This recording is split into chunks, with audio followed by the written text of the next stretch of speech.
And here we are, we're back in the heavenly car, the heavenly automobile, and it's swap meet day, hopefully.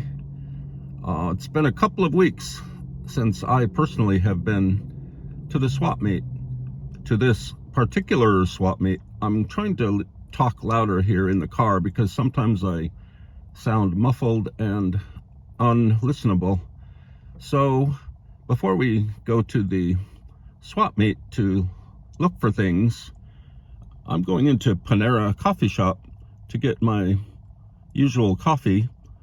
My wife and I used to have a membership. We still have a Starbucks membership, but we used to get tons of free coffee because, I don't know, I think we were connected between Starbucks and our bank accounts, and they gave us all sorts of points for different things, and we managed to get like a couple of free big, like $8 or $9, $30 coffees every day almost. And finally Starbucks got smart and they canceled that whole program. So my wife, she looked around online and she found out that Panera also has kind of like a coffee club. They call it a SIP club, SIP club. And so we have a Panera near us, and so I just go there and take my coffee container here, which spilled in yesterday's episode twice, and I just waltz into Panera and get my coffee out of the serve yourself spigot. So here we go.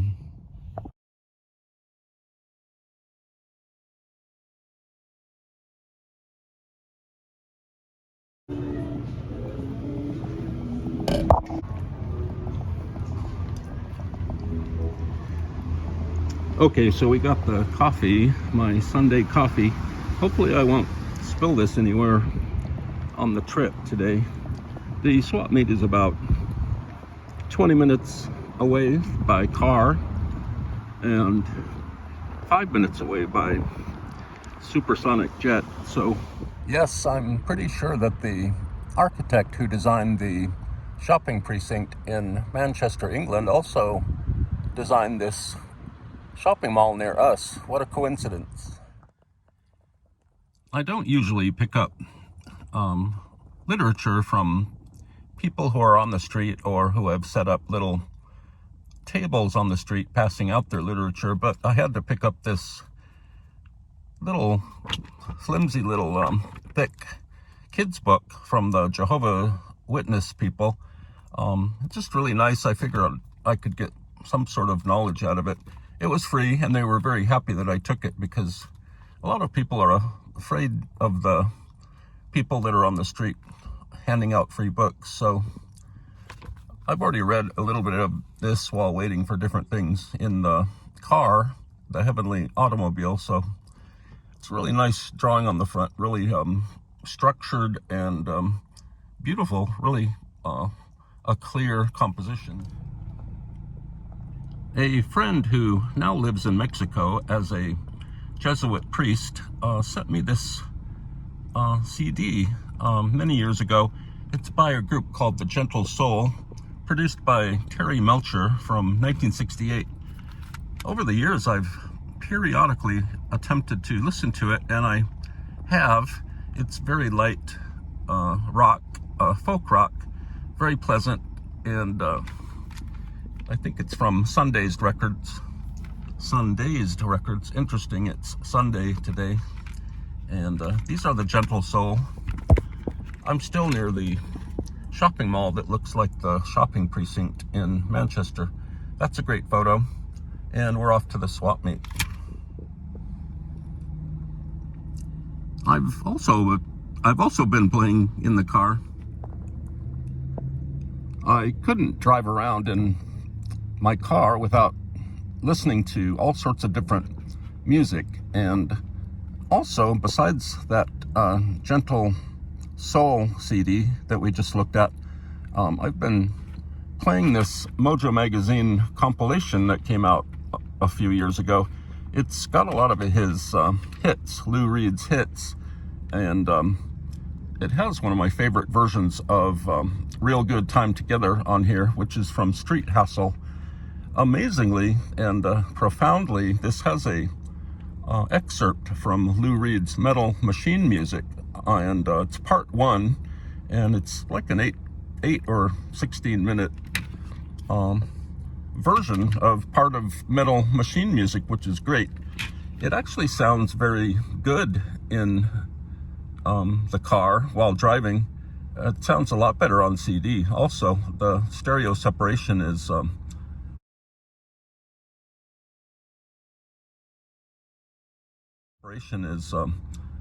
really nice, brings out a lot of the nuances of the composition. So off to the swap meet once again.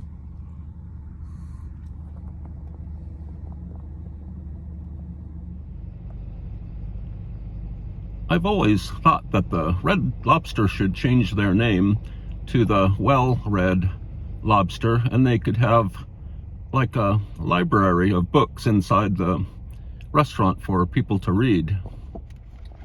The best thing about this version of Real Good Time Together on this Lou Reed compilation is at minute 126, when he says and sings, "We're gonna have a real good time together, oh baby please." Let's listen to it.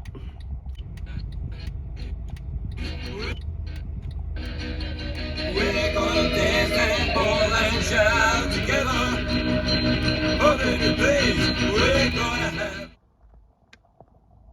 Yes, that oh baby please there, that Lou Reed sings there, it's a demonstration of Lou Reed's humor. He kind of was playing with this song, and he threw that in because it's really a funny line.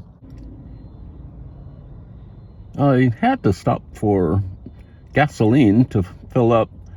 In the olden days, I used to just let my cars just kind of get really close to running out of gas, but now I tend to wait until my car gets a little bit below half full, and then I fill up the car the rest of the way.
So here's my receipt from pumping gas just now.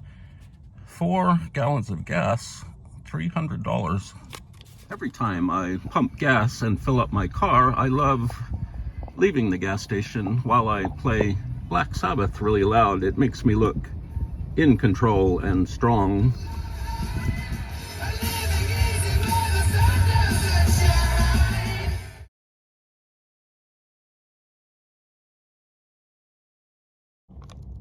So I was all arrogant driving off from the gas station listening to Black Sabbath when I realized I had left my debit card at the gas station somewhere. I searched through all my stuff, looked at my other cards and things, and I couldn't find it. So within about 7 minutes, I came back to the ARCO station, and this small red-haired woman told me that she had just turned it in to the gas station attendant. So we're all good. I was going to stop in the gas station and give the small red-haired woman a thank you gift for finding my debit card, but I really want to go to the swap meet now, and she said it was no big deal, so. And right nearby where I just parked and had the strange parking interaction is the former site of what I think is or was the last remaining slot car raceway in America. They recently closed about a month ago.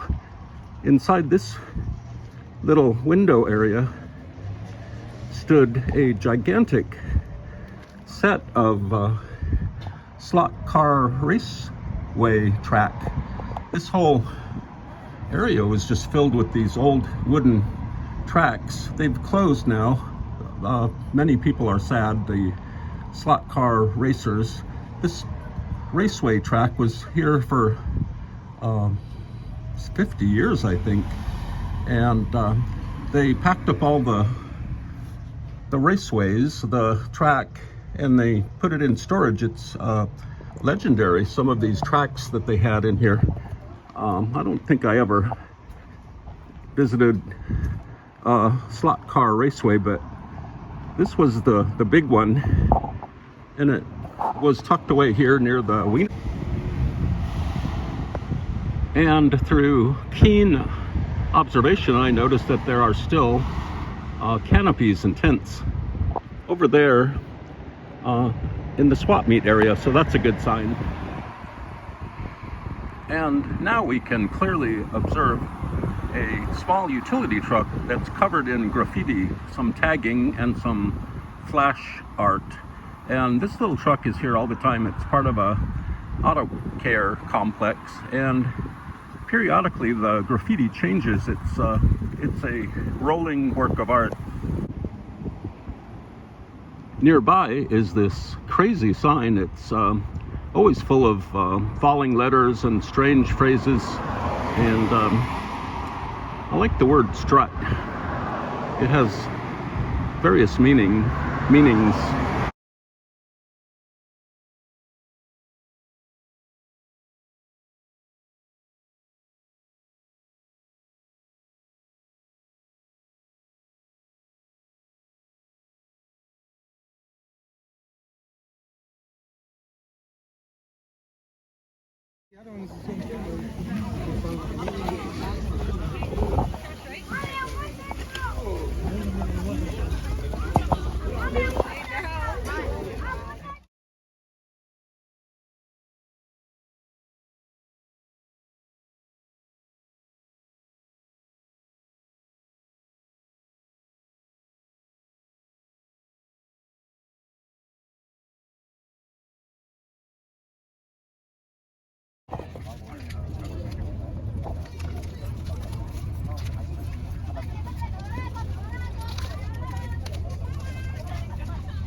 Well, I was going to pay just $1 for a very nice vintage photograph in a vintage photograph holder, but I found out that you could grab a plastic bag and stuff your plastic bag with anything that you found, because they were this seller was closing up.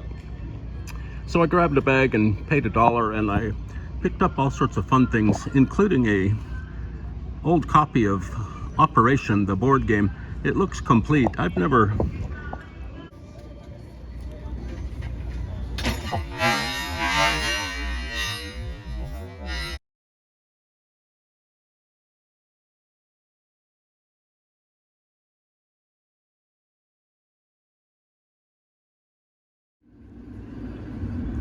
It's pretty much freeform now. I'm just going to wander around for maybe half an hour, 45 minutes, and see what kind of items catch my eye.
I was actually getting swap meet lag, and so I'm leaving. I got some new very large mats for our renovated kitchen. They should work really fine and match the floor.